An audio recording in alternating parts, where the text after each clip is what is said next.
conectado. Estás en Caput. Aquí comienza Mundo en Clave. Una mirada diferente sobre el escenario internacional. Con Hugo Gulman y Larry Levy. Mundo en Clave. En Radio Caput.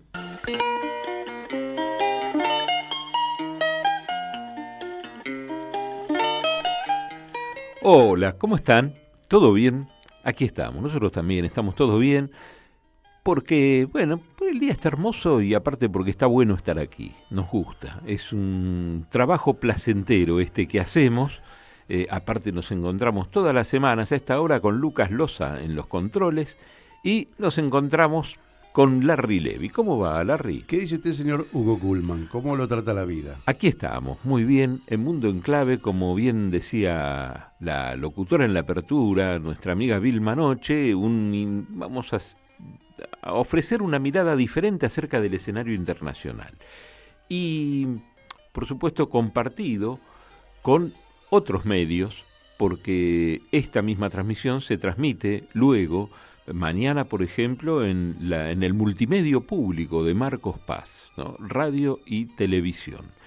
Se transmite también los sábados a las 15 horas a través de RPD Radio en la provincia de Misiones, a través también de la tele, a través del canal de YouTube de RPD Radio en la provincia de Misiones. Y se transmite también a través de Radio Pista Urbana.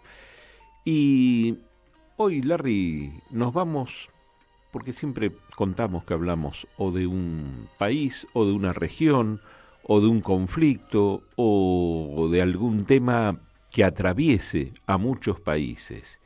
Y hoy, ¿qué señal podemos dar antes de mostrar alguna música? ¿Qué te parece? No sé, a mí me despista porque aparte, como es una región, vamos a aclarar que es una región.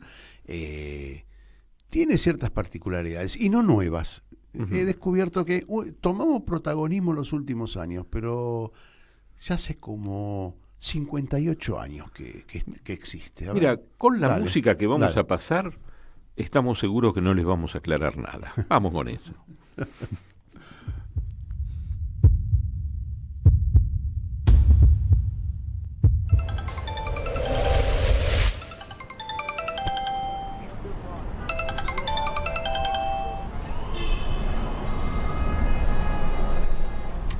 Merenung keluar jendela, bayu pagi meniup lembut, lihat bintang di angkasa, purnama menerangi gelapku, dan bila fajar menjelma, itu permulaan hari baru, dunia gamat bunyinya, sunyiku hanya Tuhan tahu.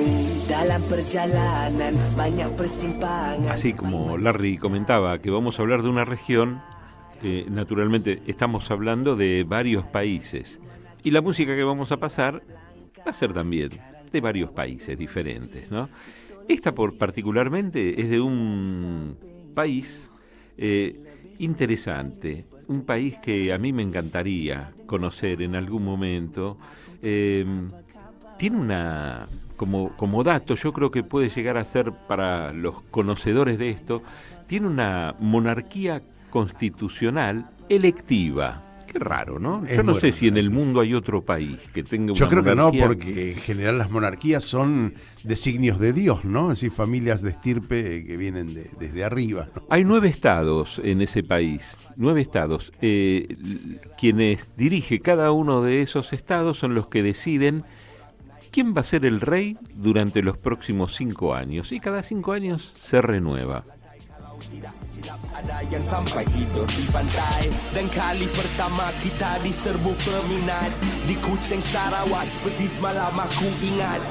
Me imagino el rey Gulman. Pueda ser elegido. Con tantos hijos y nietos podría ser, ¿no? Eso, capaz que algunos votos consigo. Te podría decir que otro de los países es el país más bombardeado de la historia en relación a la cantidad, al número de habitantes que tienen. Otro otro país, y creo que esto sí puede llegar a ser ayuda porque hay gente que por ahí estos temas los domina, los conoce, que su lema es la unidad en la diversidad y tiene que ver con la numerosa cantidad y variedad de culturas, religiones y etnias, ¿no? A mí me encanta ver estas curiosidades. Otro de los países, escuchamos un poquito más de música, a ver si lo sacás. Mereka tidak, kalau gagal merancang itu gagal. Ku masih ingat pesanmu, ingat zat kita si paling handal. Otro de los países también, muy loco esto, ¿no? Muy llamativo, no sé si otro lugar en el mundo tiene esto. Tiene un río que cambia de dirección, según sea, sí. Un río. Es un río político, entonces. Es un río que es único, porque durante la temporada de lluvias es el río Mekong. Bueno, ya les ayude mucho, ¿no? Sí, sí. Hace que su caudal se invierta, llenando un gran lago donde desemboca, ¿no? Y en la estación seca vuelve a fluir en la dirección original.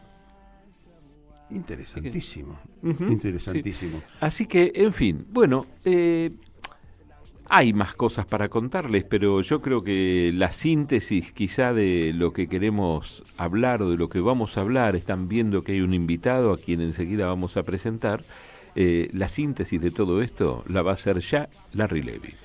Bueno, les cuento que Occidente se preocupó, entre otras cosas, de someter a los países de Oriente con dos consignas: saqueo y pobreza por un lado, y por otro montar una suerte de escenario exótico con atraso social y cultural crónico, instalando una especie de pintoresco plan turístico.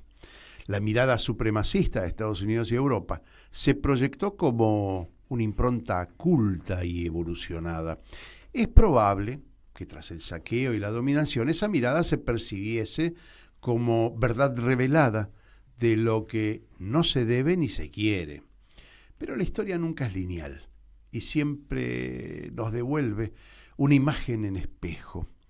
Lo venimos diciendo hace mucho tiempo, el hegemón entró en decadencia, pero lo que se vislumbra es que ese dominio único no será reemplazado por otro, sino que la torta quedará repartida entre varios polos de poder que funcionarán en intercambios cruzados.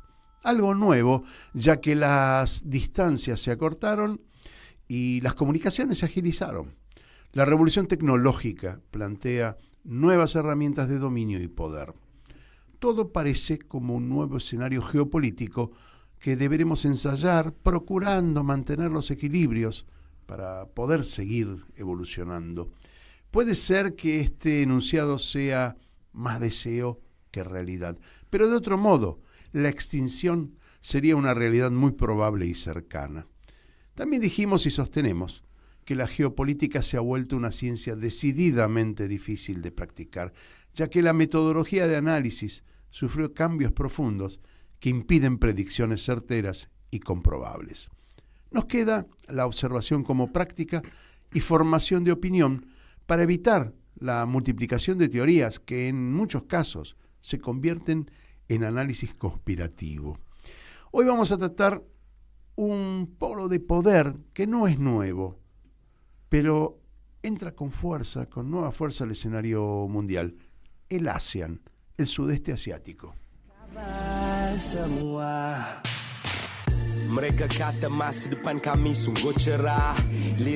Y lo vamos a hacer, muy interesante, Larry, todo el planteo que haces. Y compartido, obviamente, lo está escuchando y con eso vamos a arrancar esta entrevista. Rubén Gussetti nos acompañó ya en alguna oportunidad, hará 1 año y medio aproximadamente, fue una de las oportunidades que estuvimos profundizando en China. Él integra el equipo de dirección del Instituto Argentino de Estudios Geopolíticos, el IADEG, y además publica con cierta periodicidad en Tiempo Argentino y en Cuadernos de Bitácora. Bueno, no nos vamos a extender en el currículum, pero es un gustazo porque sabemos que sabe mucho y que venga a ofrecernos ese conocimiento está muy bueno. Gracias, Rubén, por venir. Gracias, compañero. Buen día. Un gusto estar nuevamente en este programa y la verdad que hicieron una presentación excelente. Me encantó. Bueno, muchas gracias. Me encanta. Muchas gracias. Nosotros, durante la semana anterior al programa, más allá de planificarlo con tiempo, vamos buscando información que nos complete ese panorama que nos cuesta ver desde otros lados, ¿viste? Porque uno mira Asia y es absolutamente desconocido para estas latitudes, ¿no? Uh-huh. Y yo pienso que, lo voy a decir con sinceridad, pienso que el futuro está en saber mirar Asia, ya sea por la cuestión económica, porque constituye un polo económico importante, sino también por los cambios de tiempo del reloj. Vamos a cambiar ese reloj alienante de Occidente de hoy, donde todo tiene que transcurrir entre la acumulación y la rapidez, y creo que podemos volver a tener una cierta vida tranquila, con avance tecnológico también. Esto lo vienen probando los chinos, pero también los países del sudeste asiático. Así que, bueno, gracias, Rubén. Y te pido así sucintamente, porque yo había descubierto, para mí el ASEAN era una cosa nueva, no, pero descubrí que desde el año 1967, ¿no? La creación y la incorporación de 10 países, algunos de cuyos países tienen ciertas inestabilidades. El caso de Myanmar, que fue Birmania, es uno de esos casos. Vietnam, que con el tiempo ha revertido toda una situación de pobreza muy grande.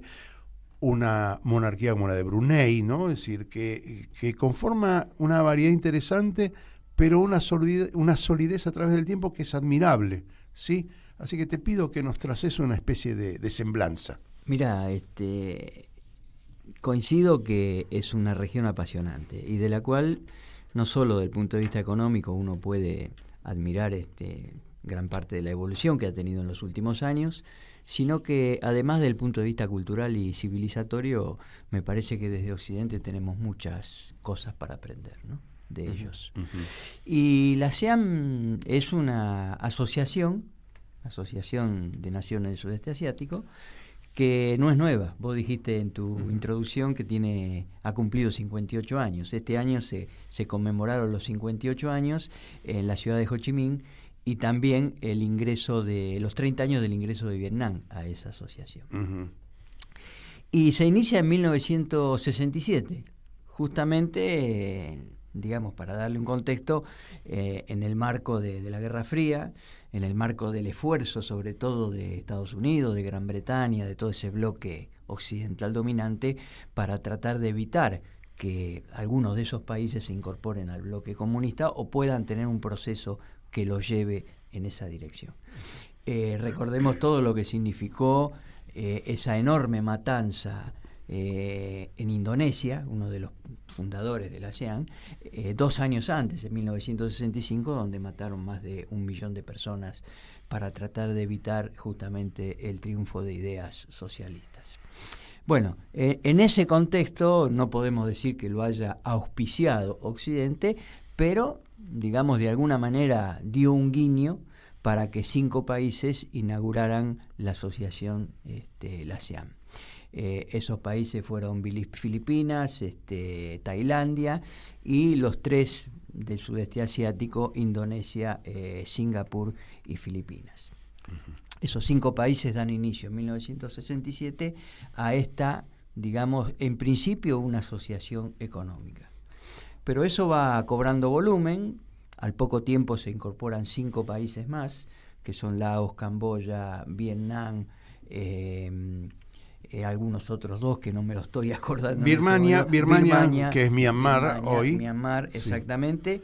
Y bueno, y le dan volumen a esos 10 países que conforman hoy la ASEAN. ¿Me dejás enunciarlos? Así la Vamos. gente puede tener noción. Indonesia, Vamos. Tailandia, Malasia, Singapur, Filipinas, Vietnam, Myanmar, Camboya, Laos y Brunei. Uh-huh.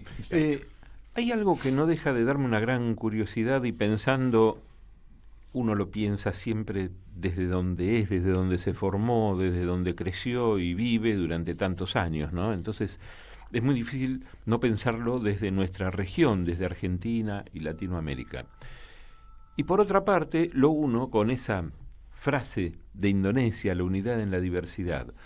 Estos países son diversos, son muy diversos, y sin embargo hay puntos en común donde debe haber sus disputas, sus propios intereses, pero han logrado una cantidad de acuerdos. Yo no sé si uno los mira como un gran ejemplo, si nosotros quizá hubiéramos añorado algo de esta naturaleza en el Mercosur. No sé si hay algún trazado comparativo que se pueda pensar. Yo creo que si, digamos, uno quiere interpretar la evolución del sistema mundo en los últimos 50, 60 años, me parece que la ASEAN es un ejemplo muy, muy didáctico, porque es el avance de los acuerdos que van tomando distintos países de la región para enfrentar esto que hoy llamamos declive de Occidente, ¿no? Es decir, buscar una independencia, una autodeterminación, acuerdo entre países con sistemas políticos muy diversos. A eso me quería referir, porque es interesante, ¿no? Es decir, no es un acuerdo como podríamos decir la Unión Europea, donde se fijan también políticas más allá de la economía, ¿no? Van y cada país tiene que respetar determinadas decisiones parlamentarias de la Unión Europea. En este caso, la asociación es económica nada más. No, es económica, pero fue evolucionando con el correr de los tiempos, sobre todo a partir de 1997, que es una fecha clave para la evolución que ha tenido esta asociación, ¿no? A partir de ahí se convierte, no deja de ser económico, por supuesto que lo es, pero avanza mucho más en un diálogo político, que no significa una posición única, sino un intercambio y una defensa mutua, digamos, del conjunto de los países que lo conforman, justamente para, digamos, protegerse de un sistema occidental que ya venía con dificultades. Sí, que pretende constantemente desestabilizar. Exactamente. Y volviendo al trazado comparativo con el Mercosur. Sí. No, te pregunto. Me preguntás. No sé, yo no lo he pensado eso, digamos, de esa manera.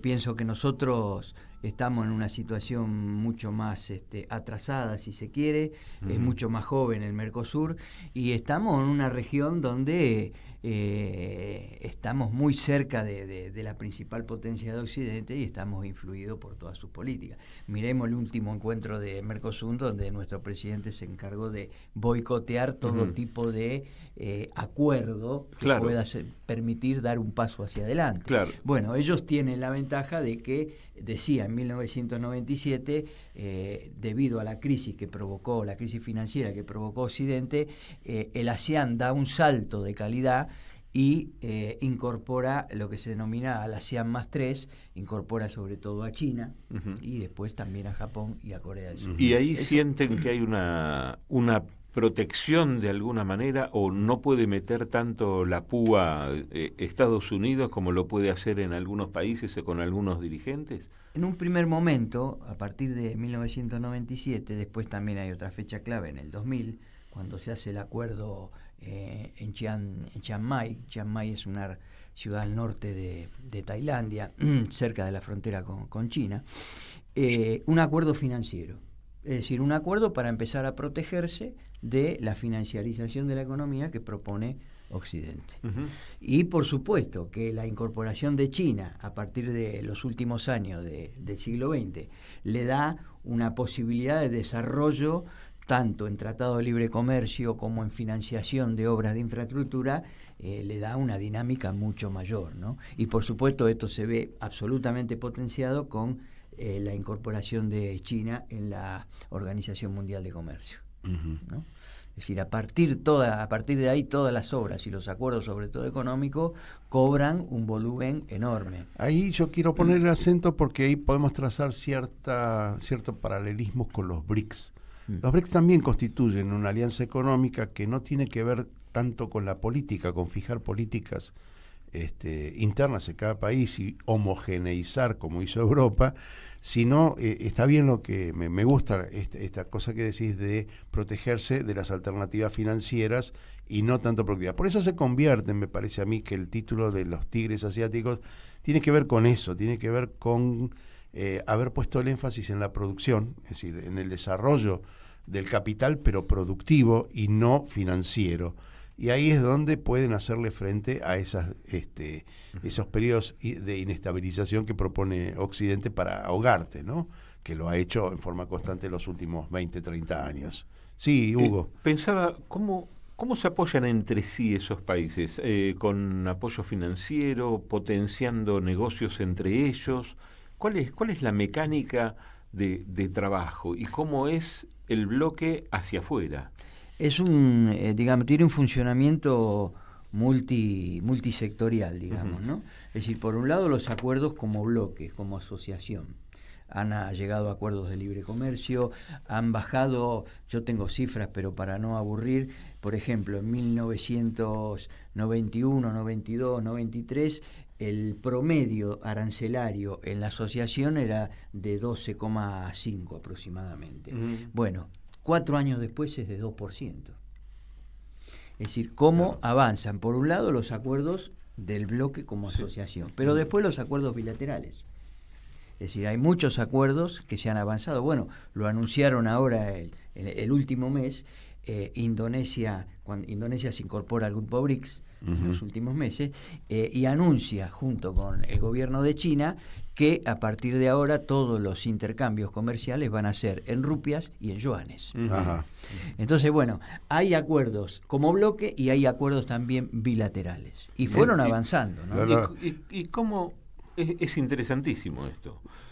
Pensaba cómo hacen, porque formando parte de una misma región, cada uno tiene sus propias riquezas, pero hay algunas que coinciden entre sí. ¿Cómo hacen en relación a la competencia cuando dos países cuentan con un mismo activo? Bueno, justamente ahí está el paraguas de lo que significa este acuerdo, este diálogo político y los acuerdos comerciales. Y hay un gran, digamos, ordenador en toda esta asociación que es China, ¿no?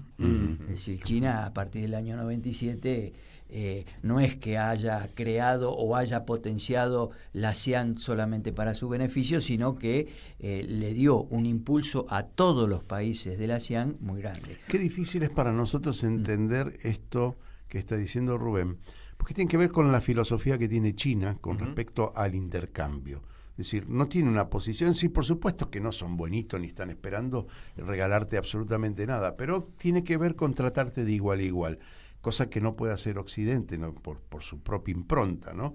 Y esto tiene que ver con lo que yo contaba al principio, con la impronta cultural de estos países, la diversidad que vos hablabas, Hugo, con tantas culturas diferentes, pero con un solo reloj diferente al que manejamos.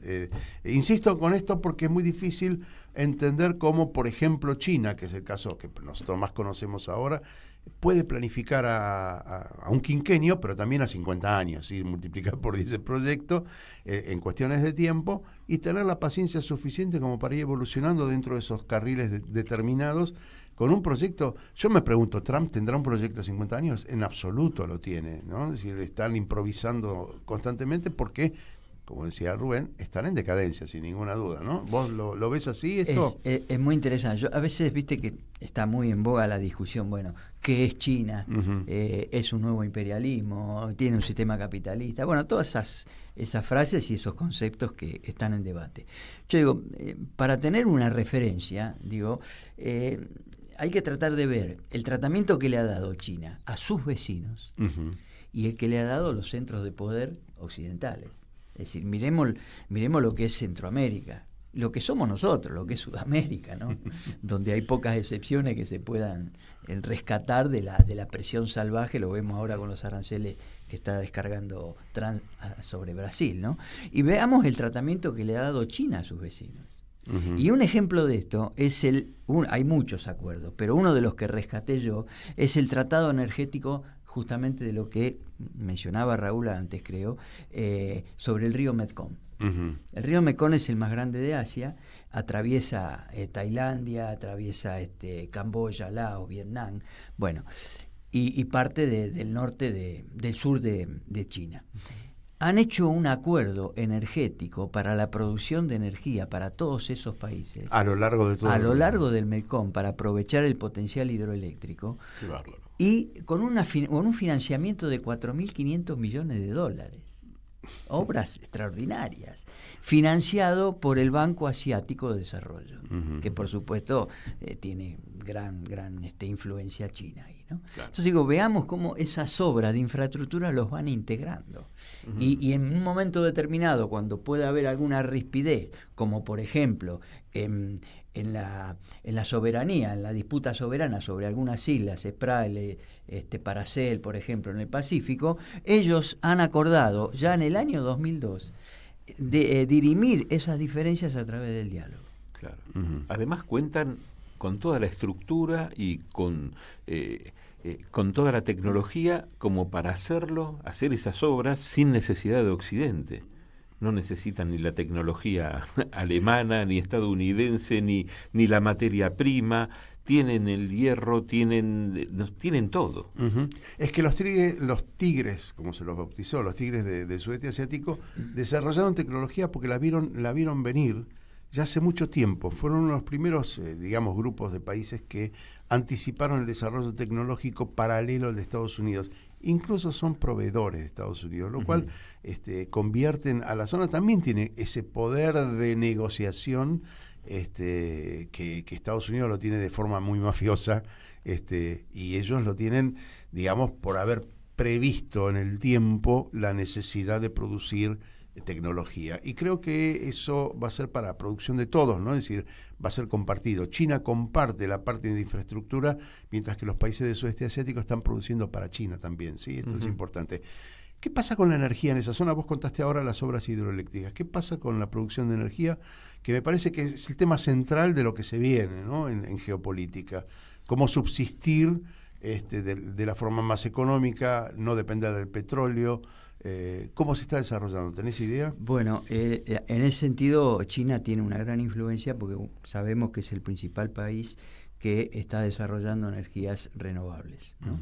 Y eso de a poco lo va diseminando toda esa tecnología en los países vecinos, sobre todo en la ASEAN. Ahora, como vos dijeron antes ustedes, hay algunos países, el caso de Myanmar, que vienen de un atraso histórico, ¿no? Entonces, bueno, alcanzar un nivel de desarrollo más o menos aceptable es un trabajo que lleva aparte con varias décadas. Una gran inestabilidad política en Myanmar que viene de afuera, que no viene de adentro. Exactamente. Exacto. Es el mismo trabajo que intenta hacer Occidente en Xinjiang, en el Tíbet, en la zona de China. Tenemos que ir a la pausa. ¿Querés dejar alguna pregunta o conversamos después? No, conversamos después. Hay unos datos duros que quiero compartir con la audiencia porque me parecen importantes para marcar grandes diferencias en la evolución, pero de algún modo sostenidas por el grupo, ¿no? Es decir, no sostenía la diferencia, sino que apoyar la unificación de determinados números de la economía, de la educación y de la salud,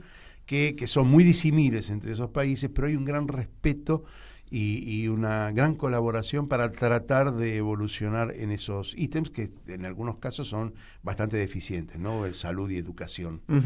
Bueno, vamos a la pausa. Esto es Mundo en Clave y seguimos en un par de minutitos. Enseguida volvemos con más Mundo en Clave. Siempre en Caput. En Caput damos la bienvenida a nuestra compañera Estela Caloni. Pasan cosas. Yo tengo un faro que se llama Radio Caput. Hay un vigía del sur y otro vigía del sur ahí y otros vigías del sur que nosotros tenemos que ver cuando nos llega el temporal, la nieve.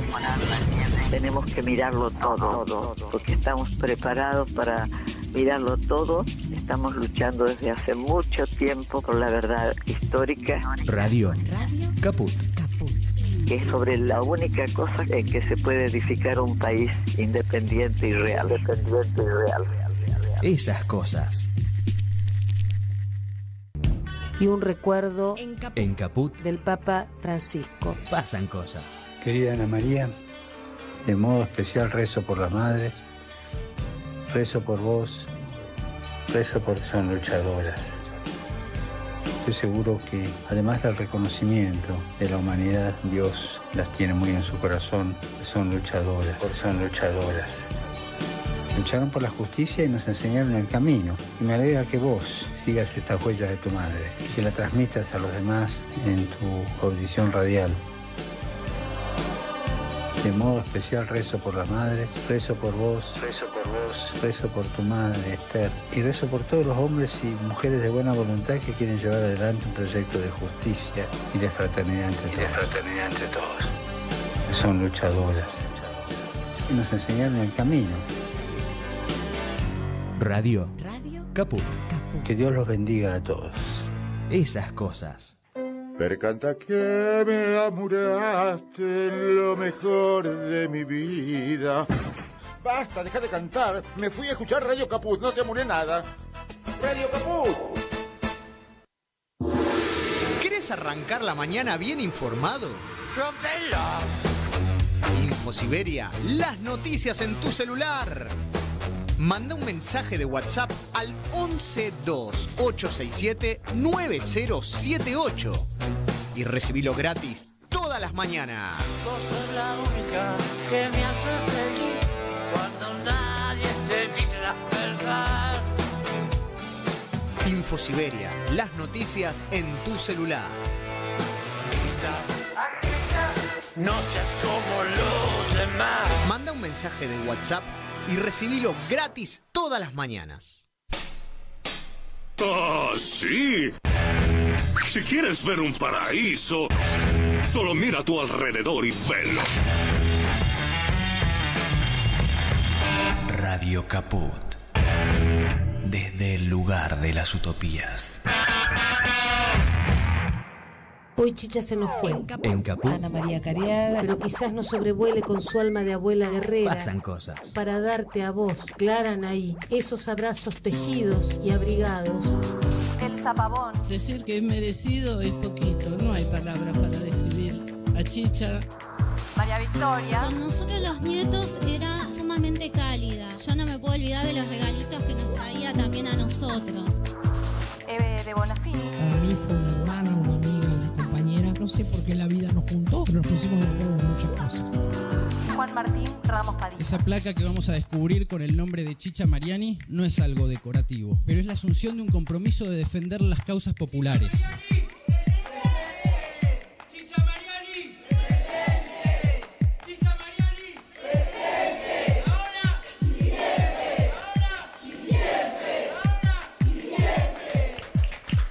Radio Caput.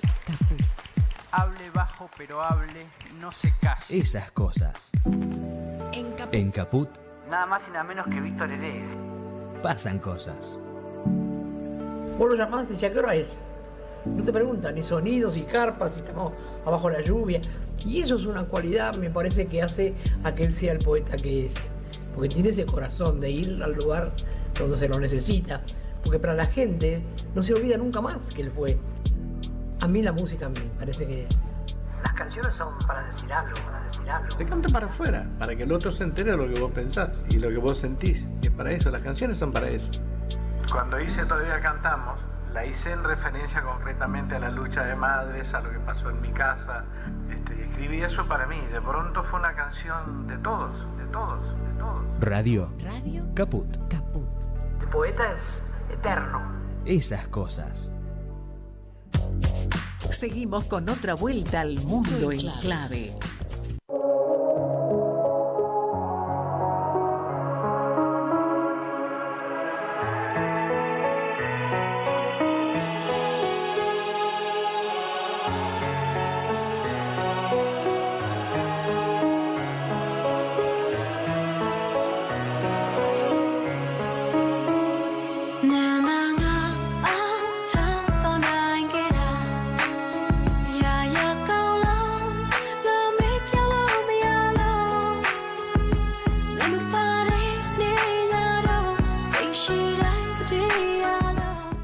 El primer tema que escuchamos es de Malasia. Este es de Laos. Ajá. Y es una música linda, muy tranquila, ¿no? Y después vamos a cerrar con otro. Y son con idiomas otro que tema. no utilizan como los idiomas de Asia más occidental, la estructura gutural para cantar, ¿no? Ujú. Es más limpia, más parecida a la nuestra, ¿no? Ujú. Con una, Tal cual, con tal una cual. vocalización Sí, muy sí, parecida sí, a la sí, nuestra, sí, ¿sí? sí. Eso es utilizar el aparato superior de la respiración, pero bueno, eso lo aprendí de un musicólogo. Pero bueno, son detalles. Yo quería contarles una cosa que me parece que es tan actual como análisis, ¿no? Como referencia de los análisis, que tiene que ver con el PBI y la deuda externa, ¿no? Ujú, Aquí se habla tanto, ¿no? Indonesia es un país que tiene un PBI de 1.400.000 millones de dólares, una producción enorme. Bueno, tiene que ver con que la población es enorme, tiene un desarrollo industrial muy fuerte y tiene una deuda del 32%, ¿sí? El país más endeudado de los 10 es Singapur. Ahora también tiene un PBI de 500.000 millones, muy parecido al de la Argentina en cuanto a volumen nominal, pero tiene el 180% de deuda. Ahora bien, según la rentabilidad de la producción, nadie pone esa deuda externa en riesgo, digamos, como el riesgo país que nosotros manejábamos. Bueno, ningún ente financiero internacional ve esa deuda como problemática. Esto para puntualizar cómo se mira una deuda y cómo se debe analizar, ¿no? La capacidad de producción y la rentabilidad que produce esa producción hace que deber el 180% de su PBI no implique riesgo país. Sin embargo, bueno, hay otros países como Laos, que tiene muy poco desarrollo y una deuda complicada del 100%, teniendo un PBI de 15.000 millones de dólares, lo cual es nada, ¿no? Es un país muy pobre. Y Brunei, que también tiene una producción muy pobre, pero como tiene riquezas petroleras, tiene apenas el 5% de su deuda externa. Quiero decir con esto que esto del déficit fiscal que habla nuestro amigo Milei y todas esas cosas son absolutamente relativas, no son consideraciones en la economía que hagan a la credibilidad de un país. La credibilidad de un país la da la producción y no lo financiero. Tengamos en claro eso, porque si no tenemos en claro eso, bueno, a nosotros nos está pasando una cosa muy grave, que es la desindustrialización del país, ¿no? Nos estamos quedando sin empresas, sin producción. Esto es grave. Bueno, sí, recordemos que, dale. que Estados Unidos tiene una deuda del 140% aproximadamente del PBI. Sí. Y Japón 240%. ¿Sabes qué? Yo considero que Japón, si lo miras con ojos comerciales, que tenga el 200% es menos grave que lo que tiene Estados Unidos, porque Estados Unidos dejó de producir durante mucho tiempo. La pelea de Trump es que vuelvan los capitales a producir dentro de Estados Unidos. No lo va a lograr con facilidad porque el costo de la mano de obra. Porque esto también hay que decirlo. El bienestar de Estados Unidos, de la gente, del común de la gente, y el bienestar de los europeos es a costa de, no es por producción propia. Del saqueo. Bueno, no queda bien políticamente decirlo, pero todos sabemos que es producto del saqueo, de vivir del otro. Entonces, bueno, cuando vos comenzás a tener industria y vivir de esa industria, entonces el bienestar, mayor o menor que tengas, es real, es posible y es una mirada que no implica riesgo de tu PBI si debes más o debes menos. Uno de los países que integran el ASEAN es Brunei, que es uno de los grandes productores de petróleo, ¿no? Que vive del petróleo. A tal punto que el sultán, entre las curiosidades que uno pudo recabar, ¿sabe qué colecciona? Autos de lujo. Yo pensé que era Matchbox de los chiquititos de oro. Estiman que tiene más de 5.000 autos de lujo, ¿no? Así que bueno, mal no le va. Él es proveedor a la vez de petróleo de esos países. ¿Cómo hace? Porque como la mayoría de los países petroleros ha tenido una gran dependencia con Estados Unidos, con el Reino Unido también, ¿no? ¿Cómo es el vínculo? ¿Cómo logran saltearlo, ¿no? Como para conversar y negociar, ¿no? Son volúmenes, bueno, lo de Brunei son volúmenes pequeños, ¿no? Comparado con otros países, grandes productores. Sí. Pero bueno, se hacen todo en el marco de los acuerdos económicos. Seguramente algo de eso que produce va a China, pero en general las producciones de esos países del ASEAN no están exclusivamente con los países que conforman la región y conforman esa asociación. Lo que sí uno ve datos muy duros en el sentido de que ha evolucionado muy fuertemente ese intercambio comercial entre los países de la región. Por ejemplo, ahora en el último encuentro del ASEAN de junio pasado, a instancia de China se invitó a participar al Consejo de Cooperación del Golfo, ¿no? Que son los 6 países que forman el Golfo Pérsico, grandes productores de petróleo. Entonces, se los invitó a participar en esta instancia y el volumen, uno observando los datos, ¿no? El volumen del comercio de la ASEAN con China y con la cooperación del Consejo de Cooperación del Golfo alcanzó en el año pasado los $900.000 millones. El doble de lo que comercializa la ASEAN con Estados Unidos. Eso sí es importante. Qué interesante. Y a raíz de eso te iba a hacer una pregunta, porque uno de los socios de la ASEAN es Filipinas. Sí. Y Filipinas tiene una relación con Estados Unidos no quiero decir de sometimiento, pero de gran influencia. ¿Sí? ¿Cómo convive Filipinas en este grupo y su relación con Estados Unidos? Nosotros hace poquito hicimos un programa sobre Filipinas, nos explicó el corresponsal a quien entrevistamos de su gran dependencia de Estados Unidos, inclusive se ha sacado el castellano, el español, que era el idioma oficial, segundo idioma oficial, se lo sacó digamos, del currículum. El inglés sigue teniendo una importancia brutal, más allá del idioma local, ¿no? Sí. ¿Y cómo se puede convivir? Tienen Occidente tiene el bloque anglosajón, una influencia muy, como decís vos, en Filipinas muy grande. Ahora, hay realidades económicas y realidades de necesidades objetivas que muchos de estos países que tienen una trayectoria influida por Occidente no pueden evitar, por más que tal vez algunos gobiernos desde el punto de vista ideológico tengan mucha afinidad con Occidente. Pero bueno, hemos visto todo el intercambio, todo el acercamiento de Filipinas, por ejemplo, con China, que en los últimos tiempos se deterioró un poco, pero hay influencia y necesidades que no pueden evitarla. La propuesta del filipino fue: el Mercosur podría hacer negocios con China con mucha más rapidez a través nuestra, decía, bueno, ¿no?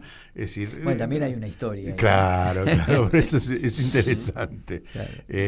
Bueno, yo quisiera poner también a conocimiento cosas que nosotros siempre evaluamos en este programa porque nos parecen índices que tienen que ver con la vida cotidiana de cada uno de los habitantes de cada uno de los países, en este caso una región.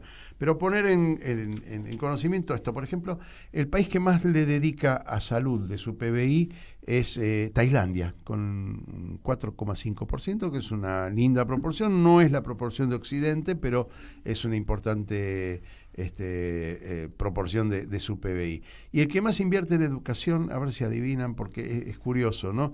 Y ese sí tiene un nivel, digamos, más o menos medio con el mundo en general.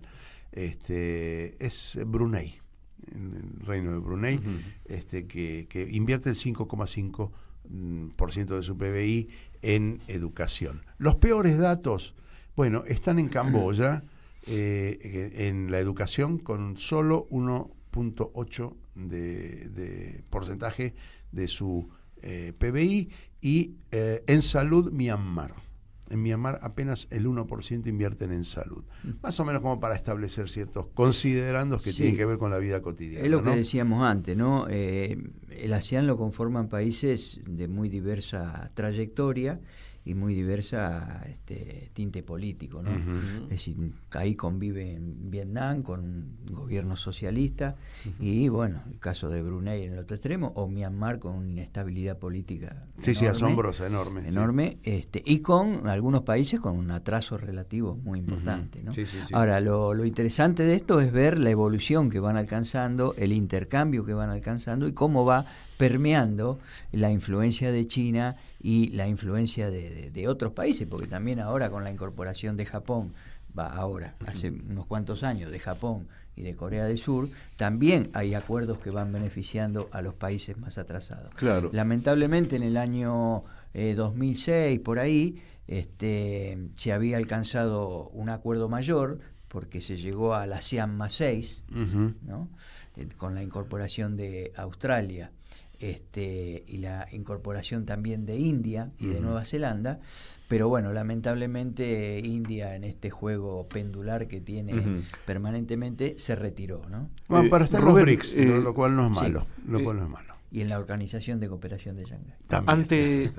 Ante determinadas situaciones que están aconteciendo actualmente en el mundo, gravísimas, ¿no? Situaciones de conflicto muy serio, como lo que está ocurriendo en la Franja de Gaza, como Rusia frente a la OTAN.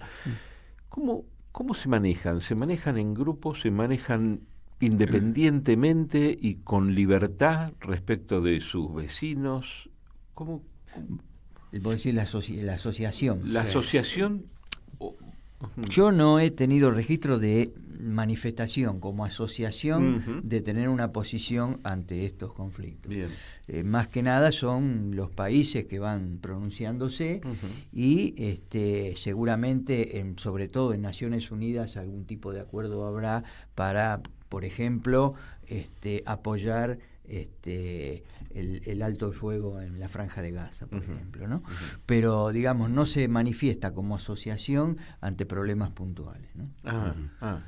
Sí, el tema Rusia puede tener mayor homogeneidad en la reacción porque todos comercian con China y con Rusia y sobre todo porque están tratando de sacar el dólar del intercambio comercial, tratando de comerciar en sus propias monedas. Es un proceso que se va dando naturalmente. Sí, bueno, el SWIFT, es decir, sacar el SWIFT eso es muy importante. Pero aparte porque hay una cierta diversidad también en las composiciones sociales de estos países. Vos tenías por ahí, antes del programa me habías hecho mención de cuánto hay de Islam, cuánto hay de los países budismo. Yo tengo acá algunos números que son interesantes. En Indonesia, bueno, es el país musulmán más grande del mundo, ¿no? Y no de origen árabe, ¿no? Esto es importante señalarlo, porque la cultura es totalmente diferente. Digamos que el Islam es una adopción posterior al mundo árabe. El budismo tiene muchísima influencia en toda esa zona, por eso también el cambio del reloj que yo hablo, ¿no? En mirar al mundo con un reloj diferente al que nosotros tenemos. En Tailandia el budismo es mayoría, es el 93%, sin embargo también tiene importancia en Myanmar y en Camboya, ¿sí? Como países donde el budismo tiene una gran influencia. También en Malasia el Islam es el 60% de la población. En Singapur, por ejemplo, no tiene una religión definida.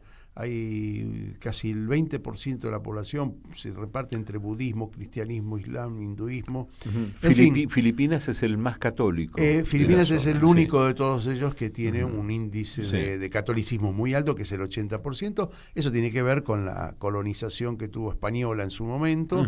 Y Brunei, por supuesto, que es islam, son suníes, ¿sí? Donde de algún modo, yo no lo puedo afirmar en forma terminante, pero el suní tiene menos apego a mezclar la religión con el Estado, a pesar de que dentro del Islam eso es una condición casi sine qua non, pero en el chiismo es mucho más pronunciado eso, ¿no? Más, claro. Así que bueno, el budismo podemos decir que es el dominante junto con el Islam de toda esa zona. Hablando de islamismo, escucha lo que suena en Brunei. Dale, vamos a Brunei.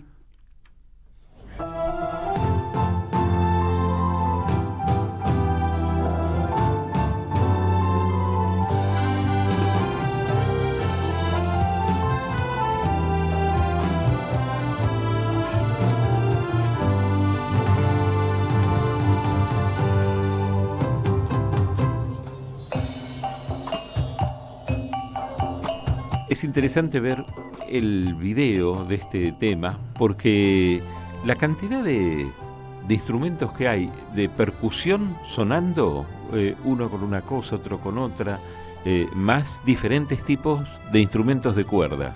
Suena muy lindo y es muy interesante verlo. Para quien quiera escucharlo, en los comentarios después del YouTube vamos a incorporar los temas musicales. Me parece que, bárbaro. ¿sí? Dale, Sí, que pasamos tal aquí. cual, tal cual.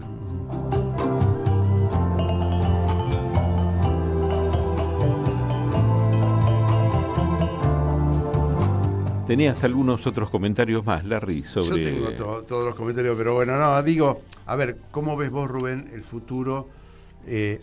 Vamos a hacer la pregunta que hace habitualmente Hugo, que es muy interesante. ¿Cuáles son de esos países los que tienen mayor acercamiento comercial o cultural o de intercambio con Argentina? Bueno, Argentina tiene un intercambio con la ASEAN el año pasado de unos 5.000 millones de dólares que ha exportado Argentina y ha importado por 4.100, alrededor de 9.000 y pico de millones de dólares el intercambio. Con el conjunto de los países. Y el quinto socio comercial de Argentina es Vietnam. Ajá, es muy interesante. Es muy ¿no? importante el volumen de intercambio que se ha. Te cuento, Rubén, que cuando entrevistamos, que era Gastón Fiorda era que nos habló sobre Vietnam, Vietnam, Gastón Fiorda. Nos quedó una imagen de poco, ¿no? Es decir, que tenemos que investigar un poco más Vietnam, porque vamos a descubrir seguramente ahí una evolución diferente a todos los países de la zona, sobre todo por lo que vivió Vietnam y su guerra con Estados Unidos, pero básicamente por el grado de evolución que tuvo, de maduración política. Y destacaba una cosa, Gastón, que me encantó en ese momento, supongo que algún otro de los países que estamos abordando hoy también lo tiene: el WhatsApp de Vietnam es la calle. La gente volvió a la calle después de la guerra, en un intercambio que es maravilloso. Lo comparamos en su momento con las mujeres en Argentina sacando la sillita fuera de la vereda, pero sí, como elemento de intercambio cultural y social, sí, más que la tecnología en sí mismo, que la usan para otra cosa. Es eso, ¿no? El volver un poco a la comunicación entre los seres humanos. Yo tengo la imagen imborrable de Vietnam, de miles y miles de personas en las calles, y las avenidas llenas de millones de motocicletas. Ajá. La gente se mueve mucho en motocicletas. Sí, es el vehículo nacional. Claro, es un país que ha evolucionado en los últimos tiempos, los últimos años, con un crecimiento muy sostenido y una apertura al mundo. De alguna manera el Moi Noi, que se llaman ellos, es el proyecto de apertura similar al que ha tenido China a partir de los años 78, ellos lo empiezan a aplicar a partir del año 86. Y sigue habiendo partido único, ¿sí? Claro, sí, con sus particularidades, pero con un desarrollo. Pensaba, en el vínculo con China quizás se conozca más, pero tenemos en Argentina muchos productos que puede interesarles a ellos, tenemos muchas posibilidades de intercambio, hay cosas que tienen ellos que nos pueden venir bien a nosotros. Sí, por supuesto que a lo mismo que ocurre con China, la economía argentina es complementaria con varios de esos países, inclusive con Vietnam, que está alcanzando un desarrollo tecnológico interesante en muchos rubros y que a la Argentina le puede interesar, y también la producción nuestra de productos agropecuarios, claro, y algunos nichos también de desarrollo tecnológico como tenemos, ¿no? Es curioso porque con Vietnam hacemos negocios y en ningún momento se puso en disputa lo ideológico por parte del gobierno argentino. Bueno, ellos tienen una particularidad, son muy reservados. Es muy interesante la manera en que se mueven, siempre ponen por delante los intereses de los países, de los pueblos, de los estados, y no el tema ideológico, ¿no? Entonces, bueno, es un intercambio silencioso pero productivo para ambos países, ¿no? Si tuvieses que hacer una comparación de influencia, de movimiento, de volúmenes entre BRICS y ASEAN, ¿cómo lo ves esa comparación?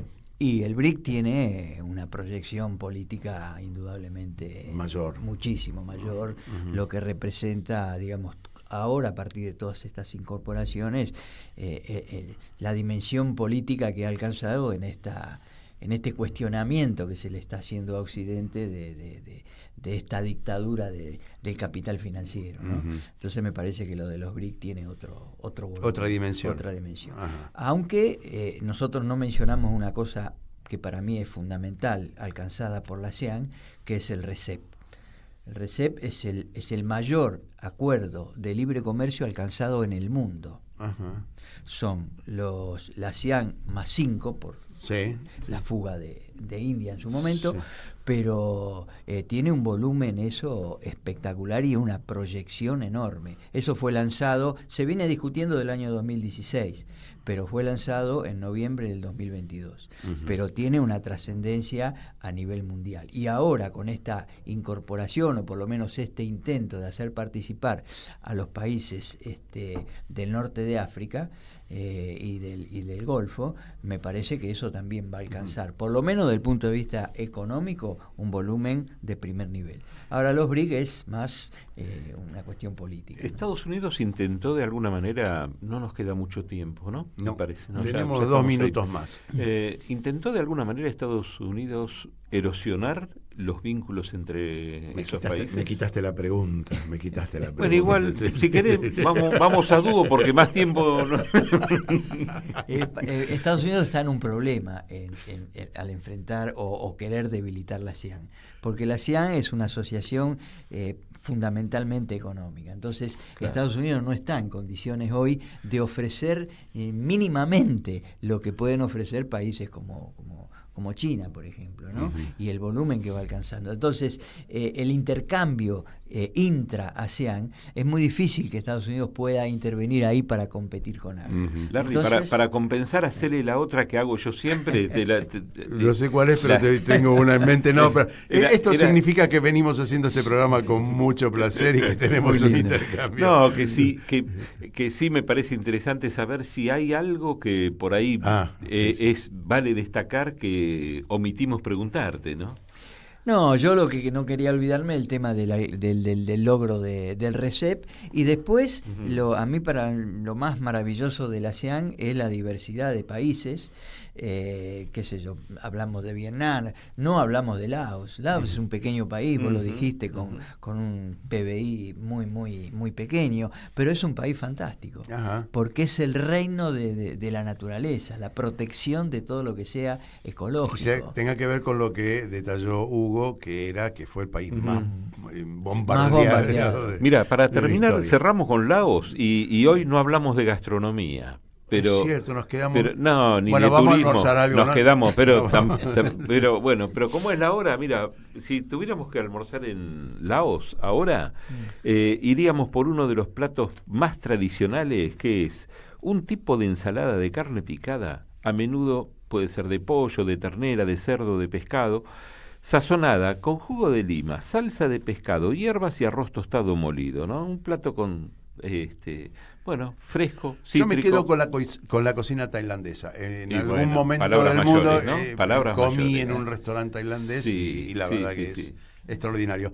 Bueno, agradecerle a Rubén Gussetti. Recordemos dónde pueden vernos mañana. Y nos pueden ver mañana en el Multimedios Público de Marcos Paz, ¿no? A través de la radio, a través de la televisión. Nos pueden también escuchar y ver el próximo sábado a las 15 horas en RPD Radio de la FM 97.5 de Oberá, en la provincia de Misiones, que también transmite por su canal de YouTube. Y nos pueden escuchar a través de Radio Pista Urbana cualquier día a las 4 de la tarde, donde los programas anteriores y van rotando. Así que, Lucas Loza, las gracias ahí en los controles, como siempre. Larry, nos reencontramos la semana que viene. Exactamente, a la misma hora, día lunes, y después las repeticiones. Rubén Gussetti, de nuevo, muchas gracias. Ha sido muy didáctico aprender qué pasa en otras zonas del mundo y nosotros aquí esperando. Gracias a ustedes y la verdad un programa fantástico. Dale, y nos reencontramos la semana que viene. Más Mundo en Clave. Chao. Aquí termina otra edición de Mundo en Clave. En Caput. El expresidente de Uruguay, José Pepe Mujica. Pasan cosas.